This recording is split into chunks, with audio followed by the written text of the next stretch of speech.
Boa noite, meus irmãos. Mais uma vez, sejam bem-vindos para a noite de estudos da doutrina consoladora. Hoje teremos nosso irmão Paulo Cartagenes, que vai nos trazer um tema muito bom: os anjos da visão espírita. Então, se vê muito falar em anjo, né? Anjo bom, às vezes também anjo mau, que é meio contraditório. Anjo seria mensageiro de Deus, e os maus não seriam, mas ele vai nos dizer os detalhes dessa história, né? Então, vamos nos harmonizar, elevar o pensamento ao alto, sentir a presença de Jesus em nossos corações e rogarmos ao Pai a misericórdia, que tenhamos uma noite de luz, de bênçãos, fluidos, boas energias para quem for usar a palavra, para que o entendimento chegue a cada um de nós, despertando nossas consciências, abrandando nossos corações. E essas energias puras cheguem também nos quatro cantos do mundo, onde há sofrimento, enfermidades, guerras, destruições, desarmonia. Que a misericórdia de Deus esteja presente em cada um de nós. E em prece, eu passo a palavra ao nosso irmão Paulo para que traga a sua mensagem. Muita paz.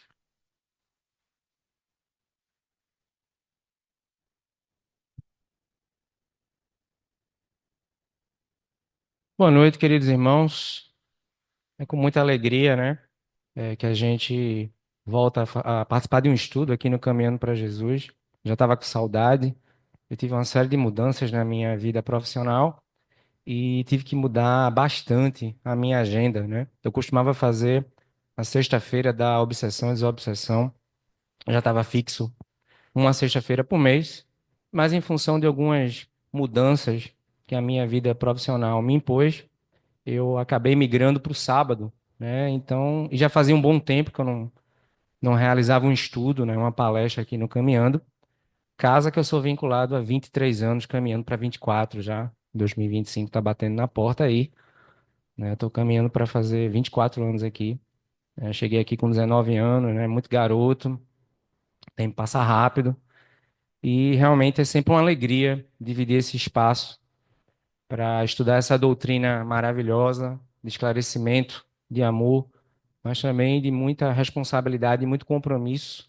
Quanto mais informação a gente tem, maior a responsabilidade da gente perante a vida. Peço também a compreensão dos irmãos, se eu chegar a tossir algumas vezes aqui, eu estou há alguns dias com um processo alérgico, né? Uma crise de rinite, sinusite meio agravadas, e aí, se a gente chegar a tossir aqui de vez em quando, conto com a compreensão dos irmãos, né? Até reforcei a água aqui para poder a gente trabalhar, tá? Mas, enfim, os anjos na visão espírita. Será que anjos existem? A gente já deve ter feito essa pergunta em algum momento da nossa vida, né? Se eles existem, eles são do jeito que as religiões, as doutrinas, as filosofias narram, a própria cultura pop, né? O cinema, os quadrinhos, os desenhos. Será que os anjos são exatamente daquela forma como foram descritos ao longo da história? Existe uma disciplina da teologia chamada angelologia, que é a parte da teologia que justamente estuda o significado dos anjos, tá? A existência deles e o papel deles na criação divina, tá? Uma vez que eles estão presentes em muitas escrituras do cristianismo, do judaísmo, do islamismo e de outras doutrinas e filosofias milenares também, tá? O termo anjo vem do latim angelus e do grego águelos e é traduzido como mensageiro, como o Luiz já colocou aqui na abertura. A tradução é mensageiro, né? As culturas judaico-cristãs narram que eles são entidades celestiais que teriam sido criadas já perfeitas através do sopro de Deus. Mas algumas dessas entidades teriam se rebelado contra o próprio Criador, né? E teriam sido servidoras de Satanás. O que, se a gente for pela lógica do Espiritismo, a gente vai aprofundar essa análise mais à frente, mas se a gente for pela perspectiva do Espiritismo, isso é um contrassenso, né? Porque se foram criadas perfeitas, como é que vão se rebelar contra Deus? Por aí você já percebe uma contradição nessa própria, nesse conceito, né? Estes seres angelicais são considerados de um nível acima de nós, humanos imperfeitos, em termos de evolução, podendo ser mensageiros de Deus e alguns ajudantes do Criador em determinadas missões e tarefas. Tá? Suas capacidades são infinitas, uma vez que não possuem os limites do corpo humano. Esteticamente, como nós conhecemos, eles são descritos como pessoas que têm uma aparência humana, bela, luminosa, suave, né, harmônica, com um halo sobre a cabeça e asas. É assim, né, que é narrado para a gente. Essa é esteticamente a visão de construção dos anjos que foi passada ao longo das culturas, né? As escrituras revelam que pessoas em determinados momentos da história da humanidade testemunharam suas aparições, fazendo revelações extraordinárias e operando, entre aspas, milagres. Sua simbologia também indica que um dos seus principais atributos é conduzir os humanos até o caminho de Deus. Se a gente pegar as escrituras, né, você tem ali o anjo Gabriel, ele teria revelado tanto a Maria, né, a vinda do Cristo, como a Maomé, a missão de iniciar o islamismo. Muitas vezes eu até me perguntei, será que é o mesmo anjo, né, a mesma entidade? Às vezes as entidades usam nomes que são relevantes para nós aqui, humanos. Nós ainda precisamos de identidade, de imagem, né? Os espíritos não, eles não precisam disso. Mas muitas vezes eu me perguntei, será que é a mesma entidade, né, que em momentos diferentes veio revelar determinadas missões e situações que vieram a se concretizar, né, na história da humanidade? Reforço que os anjos não são criação dos cristãos, tá? Eles sempre estiveram presentes tanto no islamismo, como no zoroastrismo, no hinduísmo e no budismo. Só que muitas vezes essas doutrinas, elas têm visões diferentes dos papéis dos anjos. Nem sempre elas têm a mesma perspectiva. A gente vai perceber que alguns são mensageiros, outros são protetores, uns são missionários. Eles têm papéis diferentes na trajetória da humanidade, né? Antecipando um pouco o que a gente vai aprofundar mais à frente, o Espiritismo, ele entende que os anjos são entidades mais evoluídas do que nós, tá? De certa forma, o Espiritismo ele admite sim que existem anjos. E a gente vai ver filosoficamente como é que eles se caracterizam, né?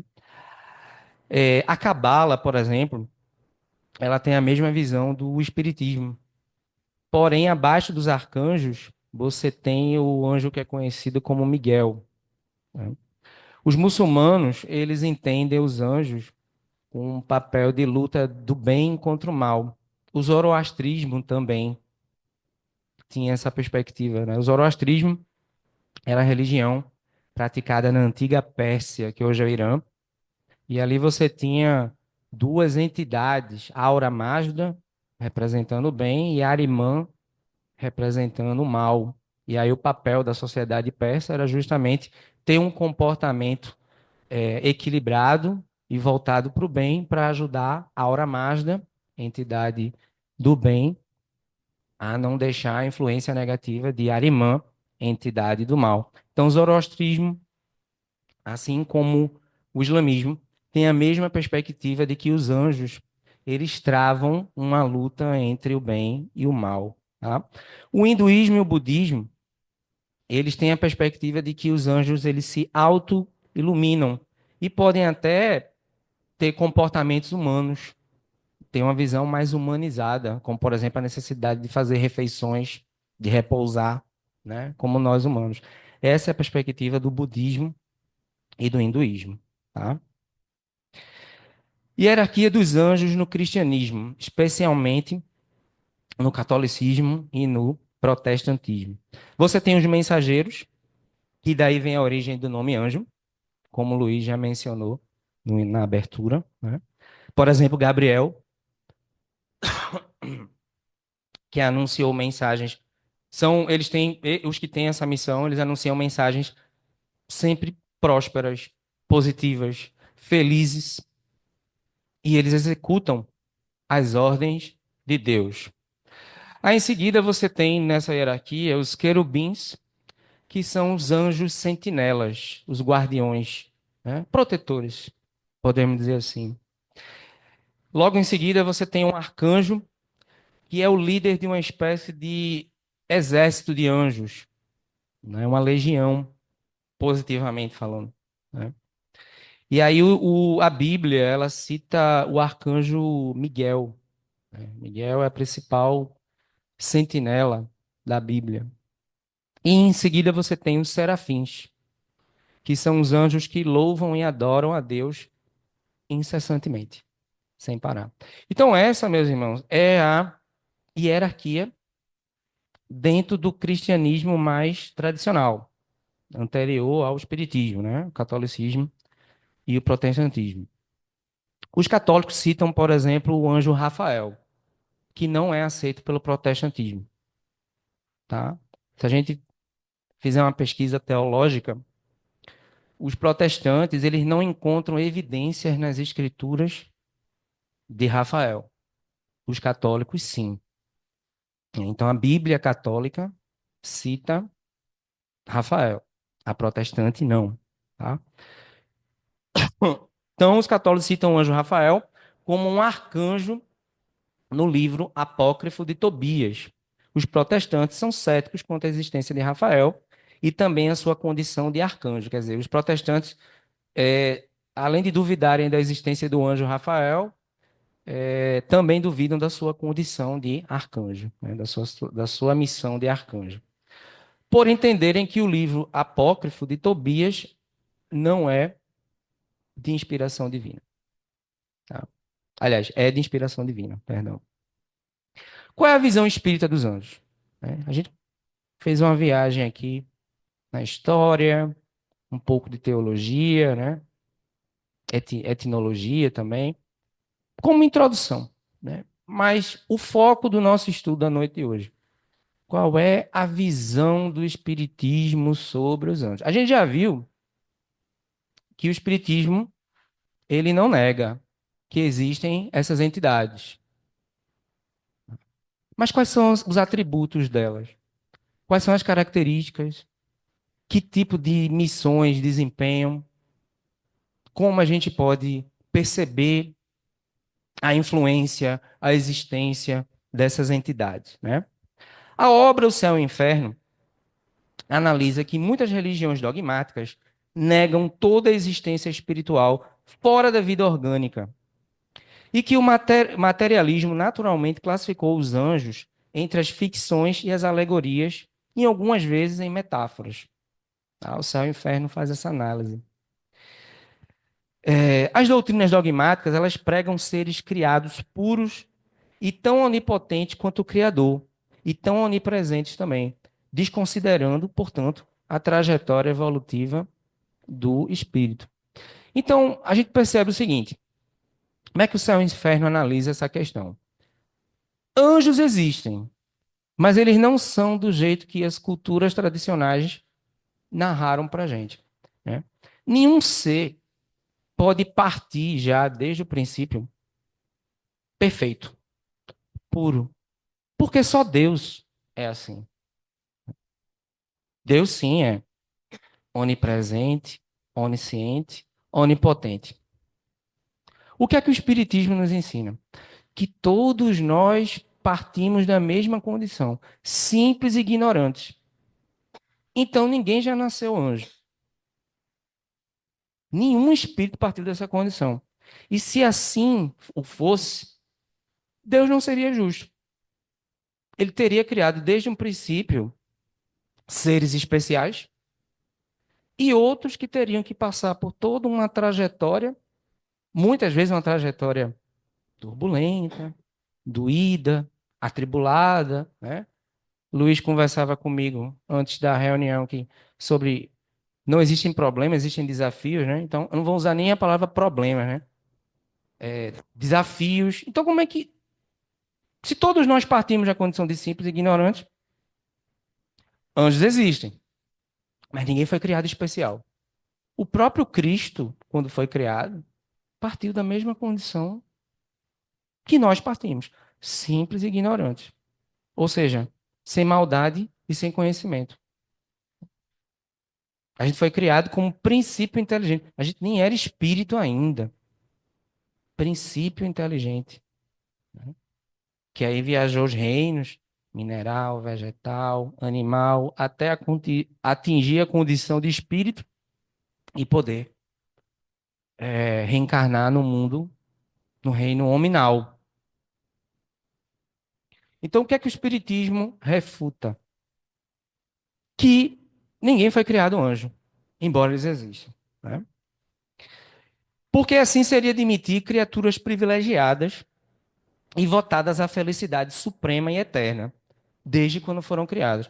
Ou então criaturas tão perfeitas e poderosas quanto Deus, o que foge à lógica e ao bom senso.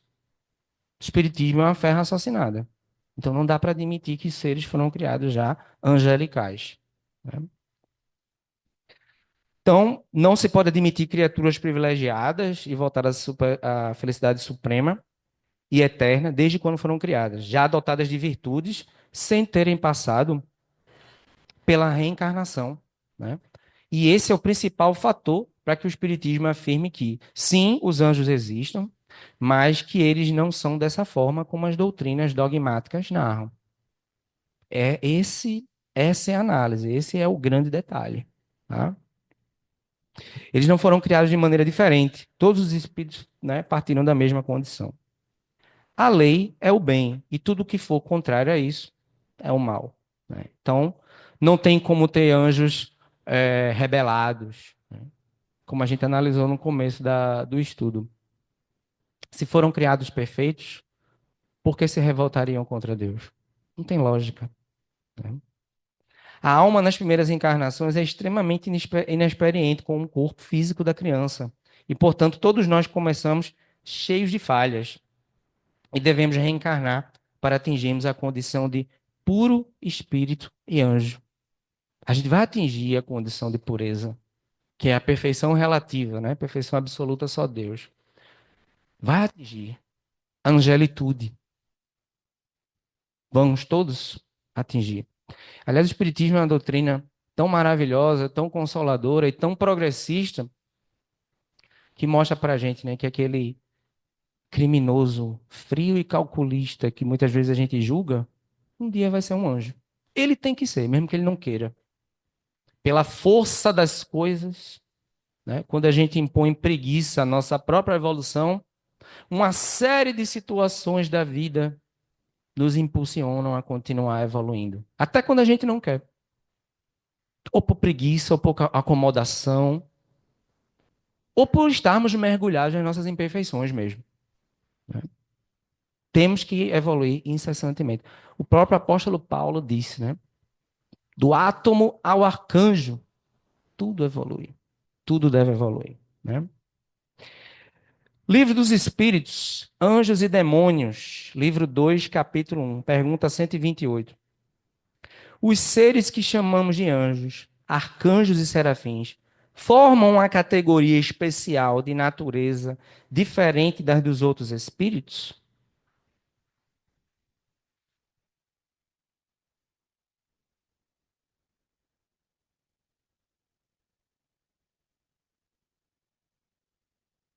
E a resposta da espiritualidade superior. Não.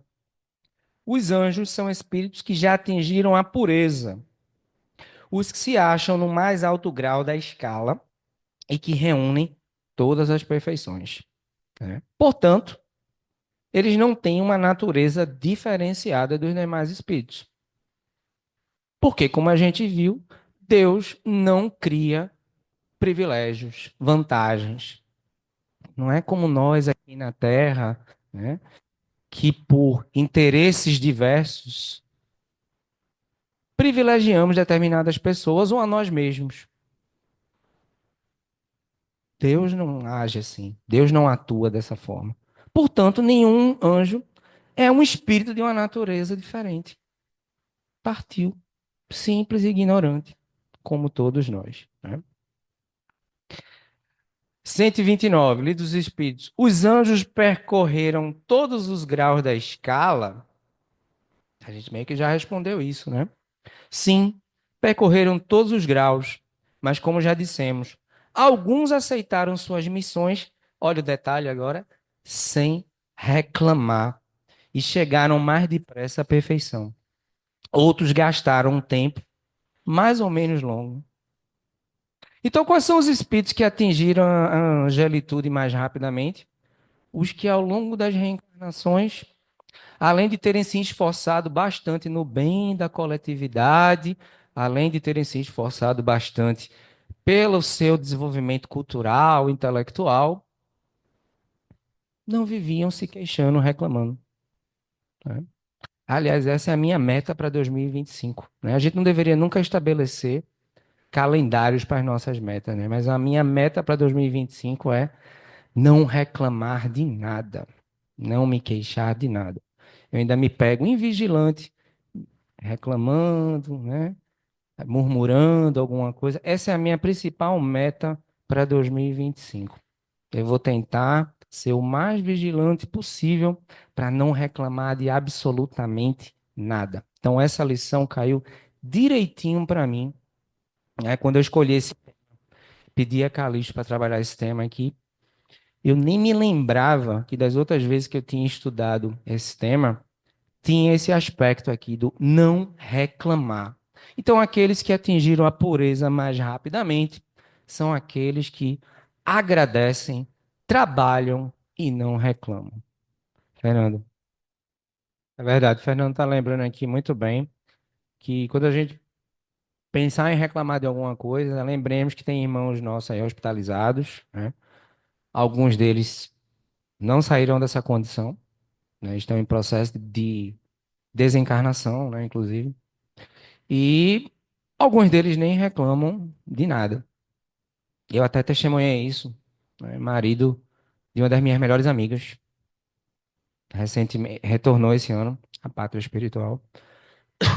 E a grande lição que esse homem deu para mim, para toda a família dela, ela também é uma pessoa muito resiliente, muito forte, não reclamava de nada, de nada. E ele assim, homem muito ligado à família, muito devotado à esposa, aos filhos, desencarnou para nós jovens, né? Para Deus e para a espiritualidade. A missão dele já estava encerrada aqui. Não reclamava de nada. E às vezes a gente reclama, né? Eu me pego muito reclamando do trânsito ainda, né? Reclama do trânsito, reclama que tá calor, reclama que tá frio, né? Coisas desse tipo, né? Essas banalidades, essas trivialidades, essas coisas pequenas mesmo, né? E esse que vos fala ainda reclama dessas coisas. Digo isso de sem vaidade nenhuma e de peito aberto aqui, porque eu sei que eu tenho muita coisa a me trabalhar, muita coisa. É, mas o espiritismo é isso, né, Fernando? Eu acho que quando a gente resolve ser espírita, quando a gente aprofunda o espiritismo, ele dá a lucidez para a gente de que é proposta de autoeducação, né? Quando eu falei aqui que eu estou no caminhando há 23 anos, caminhando para 24 já, é porque eu estou há quase 24 anos me propondo me educar. É como eu costumo dizer, a reencarnação em uma doutrina como essa, ou qualquer outra doutrina, não, para a gente não ser sectarista, qualquer filosofia, religião séria, né? E toda ela que procure transformar e educar as pessoas para serem pessoas de bem, Qualquer religião, qualquer doutrina, não é fora do espiritismo, não há salvação, é fora da caridade, né? E você pode fazer reforma íntima em qualquer doutrina séria. Eu acho que quando a gente mergulha em qualquer filosofia, doutrina, a proposta deve ser essa, a gente se reeducar, né? É como, eu costumo dizer, a reencarnação ou uma religião são como o escultor que pega a pedra bruta ali, grosseira, e transforma, e aos pouquinhos vai transformando numa escultura, né?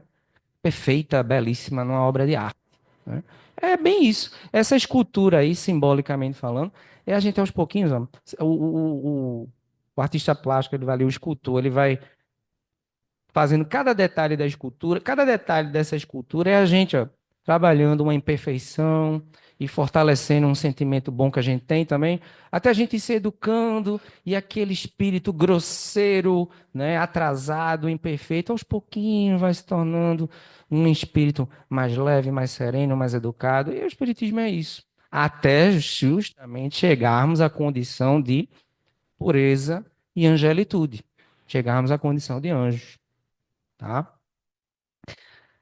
Pergunta 131 do Livro dos Espíritos. Há demônios no sentido que se dá esta palavra? Literalmente existem demônios? Isso está dentro do capítulo Anjos e Demônios do Livro dos Espíritos. Tá? Resposta: não.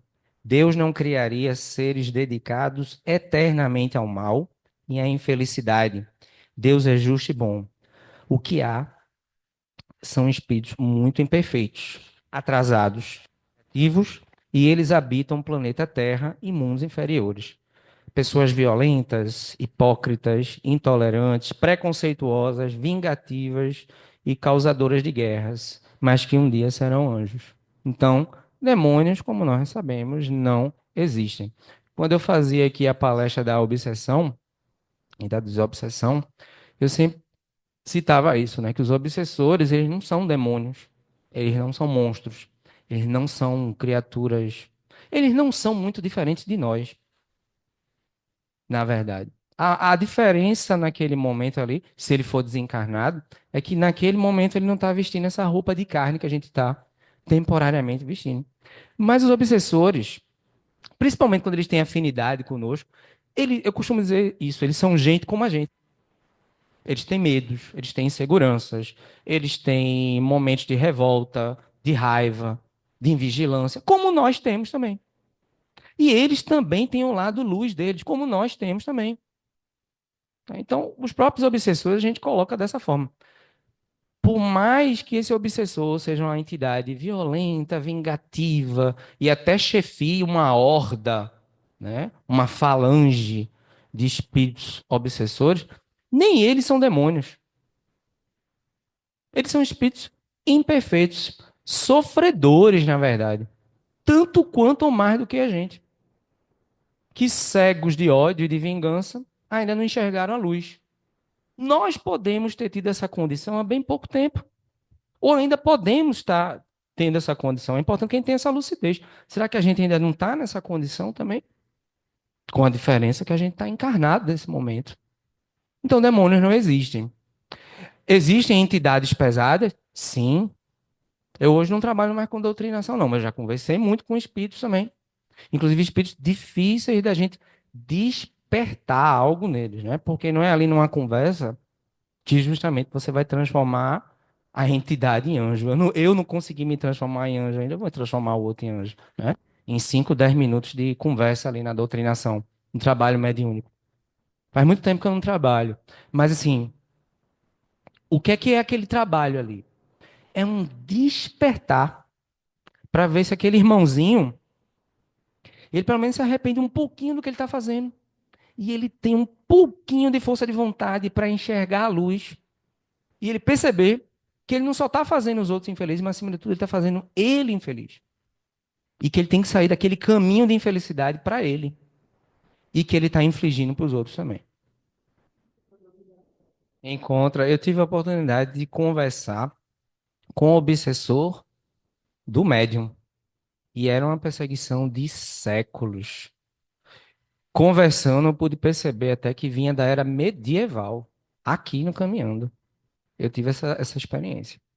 A entidade deixou isso claro. A não ser que ela estivesse blefando, que isso aí eu não consigo perceber, né? A gente não consegue perceber isso. Mas eu acho que não. Então a gente percebe que existem muitas situações desse tipo. Jesus doutrinou, não, vamos usar outro termo mais moderno, né? E mais atual, assim. Jesus, em sessões de desobsessão, de esclarecimento, né? Ele trabalhou com muitas entidades que se colocavam como legião, ou seja, eram falanges de obsessores. Muitas vezes Jesus teve que fazer esse trabalho com pessoas à vista dos humanos lunáticas. Mas nem esses eram demônios, obsessores, espíritos imperfeitos, cegos de ódio, de vingança, já na época de Jesus. Na verdade, ao longo da história, a obsessão existe desde que existe gente no mundo.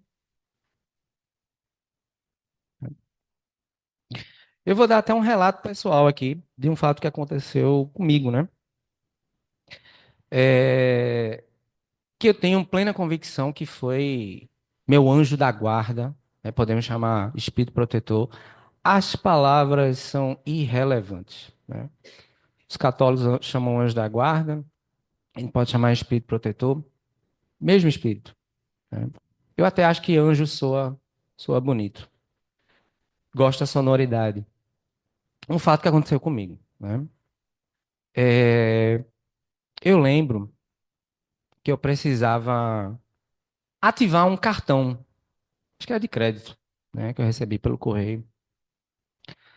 E aí tinha que ser no autoatendimento, assim, caixa eletrônico, de uma agência bancária ali na Avenida Norte, né? Quer dizer, na Avenida Norte que era mais próximo do meu trabalho e do meu moro. E aí teve um dia que, coincidentemente, entre aspas, eu larguei mais cedo o trabalho. Teve uma obra, acho que elétrica, não recordo, lá na escola. Estavam consertando a parte elétrica da escola. E aí eu larguei bem cedo, assim, começo da tarde. Então, tempo tranquilo, assim, de sobra para ir no banco, no autoatendimento e ativar esse cartão, né? Inclusive, estava precisando mesmo ativar na época. Aí, quando eu não dirigia na época ainda, desci do ônibus, desci na encruzilhada. Eu lembrei que eu tinha que comprar um medicamento, acho pro meu pai, alguma coisa assim, né? Receitado pelo médico. E aí, quando eu cheguei na encruzilhada, tempo sobrando, né? Eu podia ir na farmácia, ir no banco, ativar o cartão.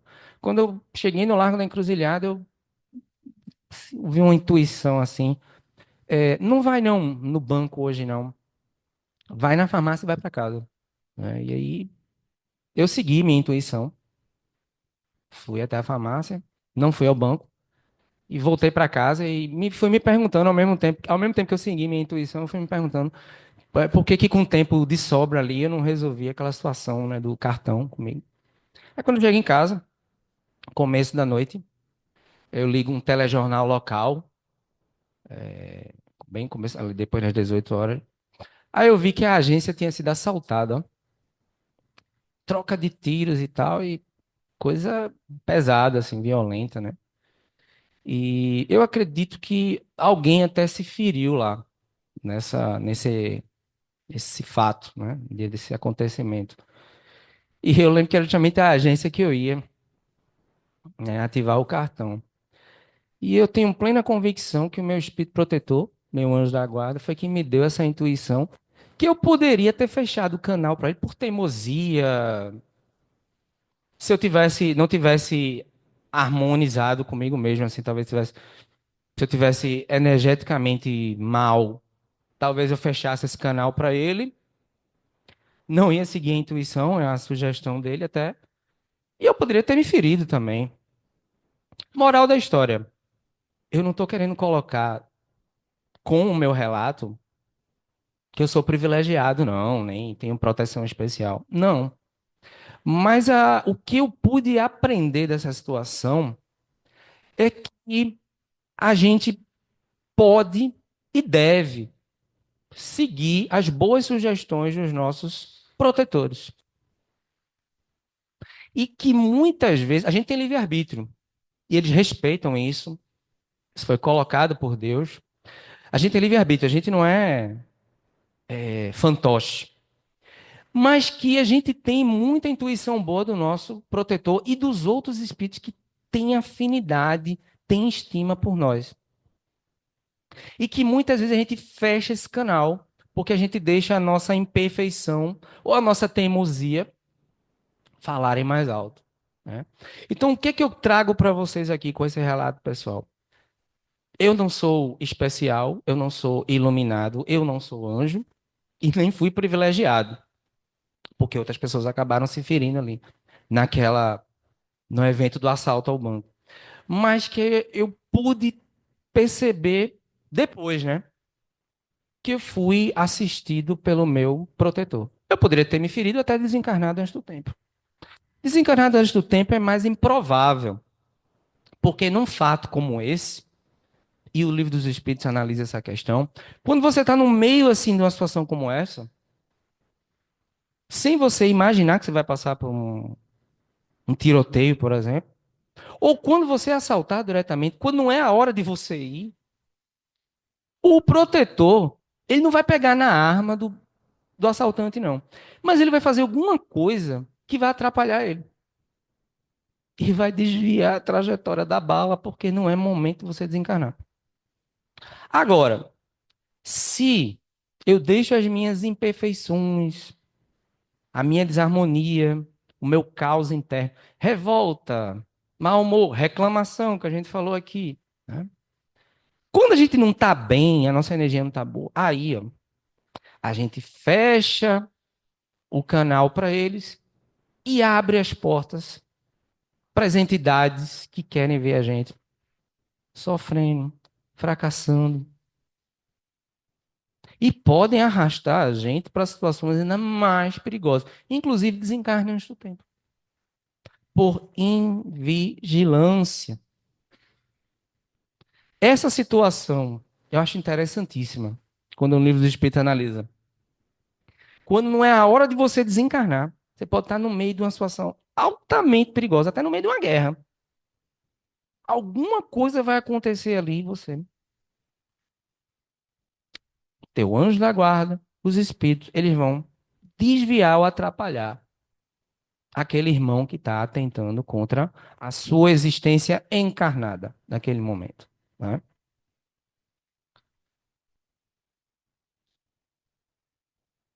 Então, quero agradecer ao meu anjo da guarda, espírito protetor, porque realmente ele me ajudou, né? Meus irmãos, eu estava analisando o evangelho também, fazendo evangelho lá, né? E tem uma lição lá que é bem interessante. Vocês sabem qual é a virtude que mais nos aproxima dos anjos? Mesmo a gente nessa condição ainda de não anjo, de imperfeitos. Está lá no evangelho.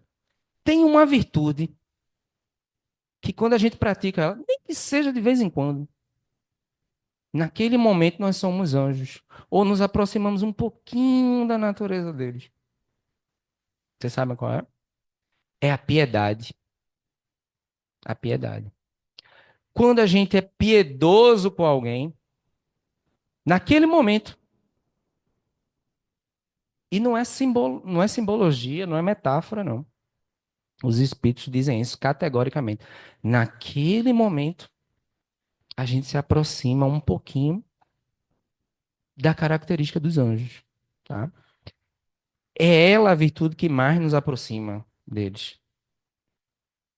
Bem-aventurados os misericordiosos, né?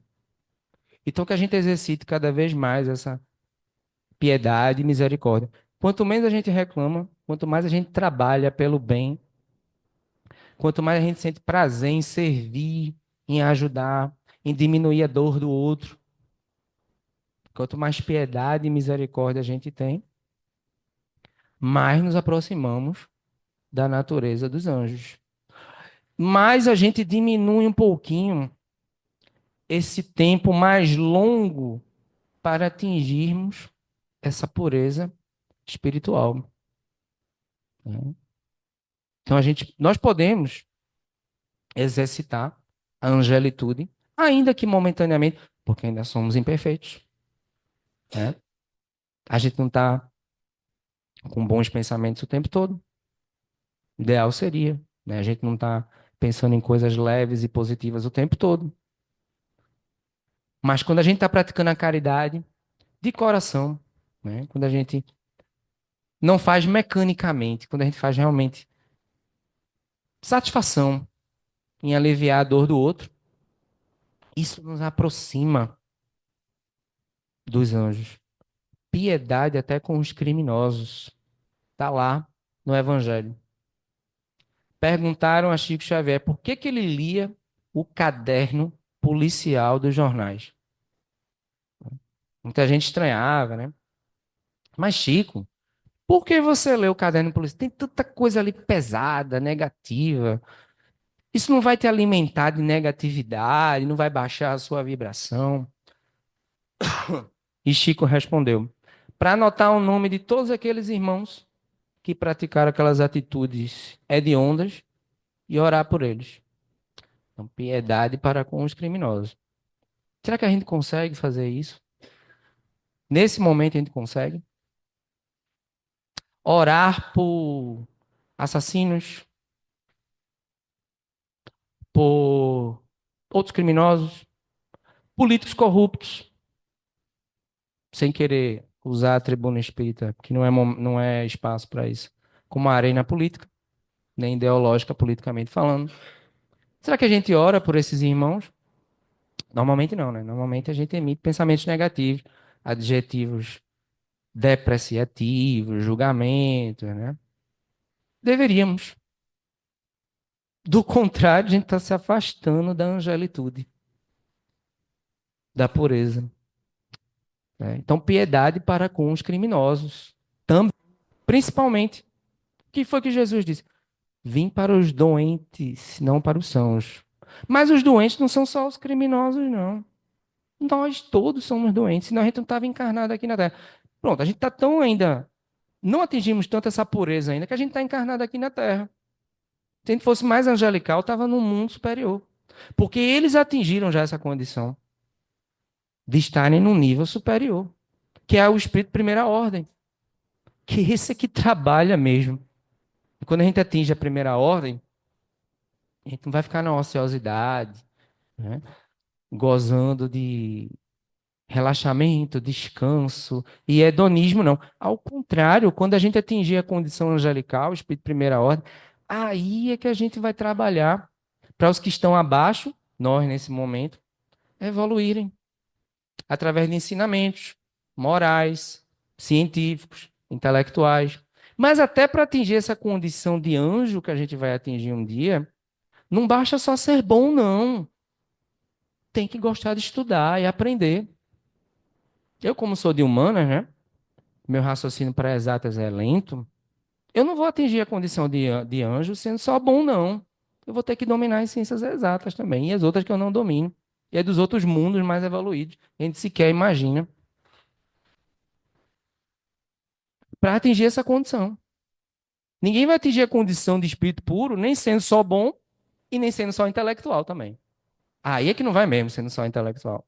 Porque o que tem de espírito intelectualizado, instruído, mas não educado, porque Kardec já fazia essa distinção. Instruído não é educado. Senão, pessoas cheias de títulos não teriam ideias tão destrutivas. Agora, há também pessoas intelectualizadas de excelente coração. Sempre existiram. Mas a gente tem que estar atento a isso.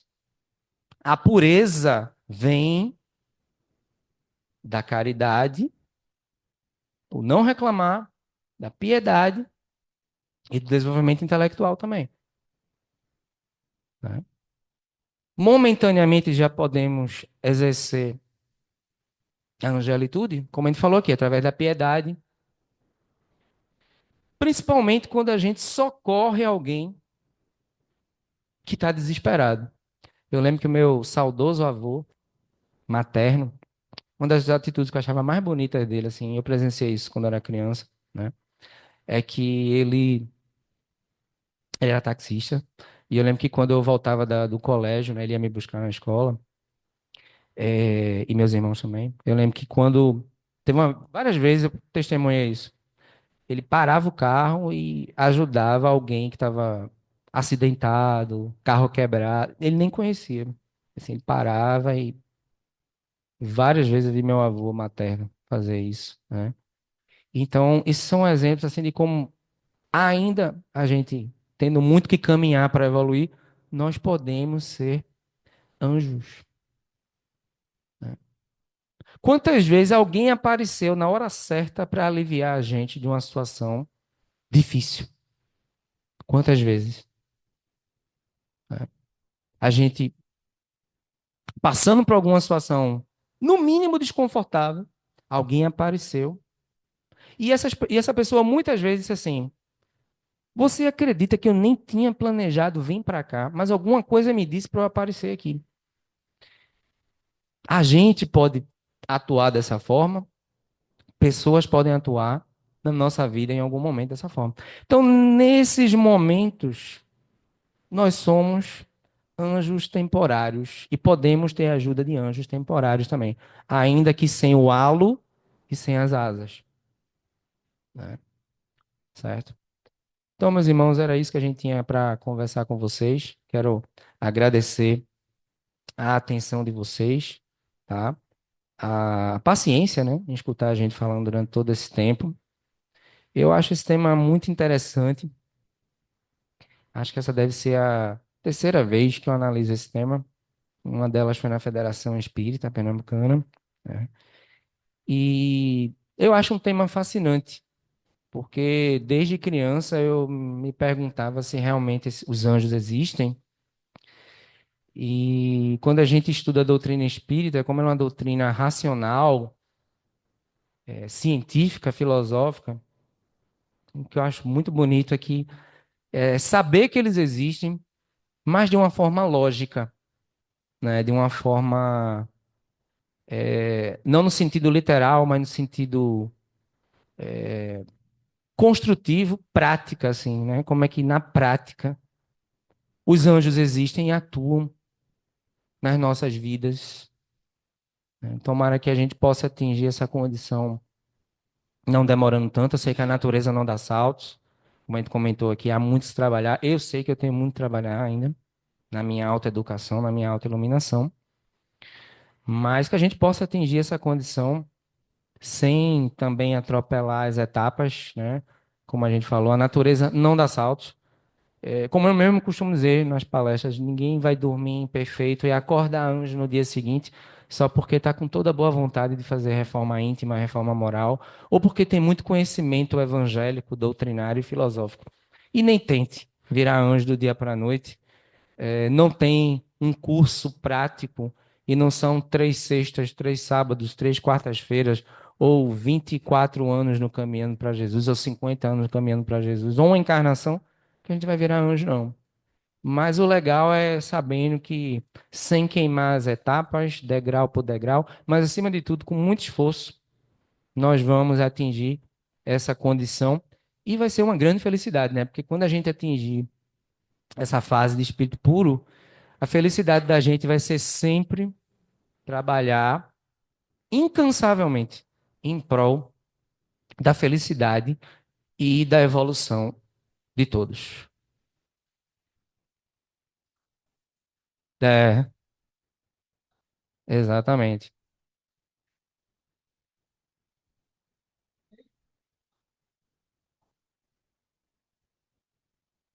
Bem lembrado, Fernando. Fernando Guimarães está lembrando aqui, né, que nós saímos do primitivismo,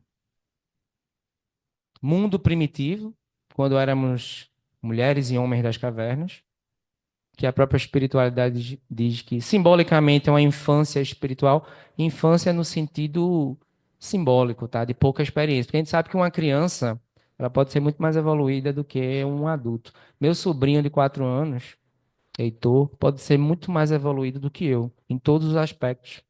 O corpinho dele, nesse momento, tem 4 anos. Mas o espírito dele pode ter uma bagagem e ele pode ter se esforçado muito mais para ser mais evoluído do que eu sou nesse momento com 42 anos. Ele com 4 anos, biologicamente, pode ser muito mais evoluído do que eu, que biologicamente atualmente tenho 42 anos. Muito mais, né? Então, a infância aí é no sentido, nesse caso, infância espiritual é no sentido de pouca experiência. Aí é simbólico. Então, como o Fernando bem lembrou, a gente saiu de mundo primitivo, já avançamos bastante, tá? Avançamos bastante mesmo. Então, a gente está até não tão distante dessa condição de angelitude do que de imperfeições. Boa noite, muita paz. Obrigado, Paulo. Com essa explanação, cabe uma reflexão como estamos caminhando para a angelitude. Como ele bem disse, não há demônios. E Deus não criaria demônios. Tudo que é do bem vem de Deus. E o que é do mal é do homem. Eu nunca me refiro aos espíritos obsessores como maus. Eu os considero pouco esclarecidos. Como nós ainda não estamos tão esclarecidos. E o obsessor eu considero uma dádiva divina. Ele é que nos puxa as orelhas, é que nos castiga para a gente procurar uma casa espírita e se ajustar, buscar se regenerar. Se não fosse ele, eu não estava aqui. E quantos de vocês também não estariam? Então, vamos passar a palavra ao nosso irmão Adolfo para que ele faça a nossa prece de agradecimento. Boa noite, vamos fazer nosso agradecimento a Deus, nosso Pai, causa primária de todas as coisas, a Jesus, nosso irmão maior, que ilumina todos os caminhos, e Maria, nosso exemplo de amor incondicional. Louvamos a possibilidade de estar nessa casa, nesse ambiente, nesse momento, recebendo as, as dádivas, recebendo as mensagens desses nossos mentores que chegam trazendo essas informações, esses esclarecimentos. É realmente um privilégio termos esses momentos de paz, esse momento de meditação, esse momento de esclarecimento. Agradecemos a espiritualidade da casa, que emana as mensagens e emana esses fluidos que nos fazem tão bem.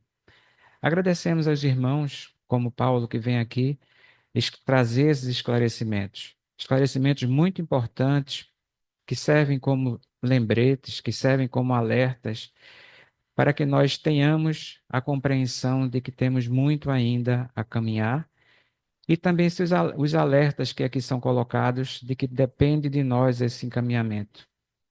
Pedimos que todas essas mensagens fiquem gravadas em nossa memória todo o tempo e que podemos acessá-las no dia a dia, em todos os momentos em que ficamos em dúvida se realmente estamos protegidos ou não. É nesses momentos que temos que dar possibilidade de que esses nossos mentores, esses nossos anjos, nos ajudem e façam com que nós consigamos continuar em nossa caminhada, que é longa, mas que tem um destino certo. Certamente seremos iguais a eles em algum momento no futuro. Somos realmente muito gratos e passo a palavra para o irmão Luiz para que dê por encerrada essa fase inicial. Assim seja. E assim, concluindo os trabalhos da noite, da primeira fase, pedimos que permaneçam em prece, harmonizados, receptivos para o passe. Muita paz para todos.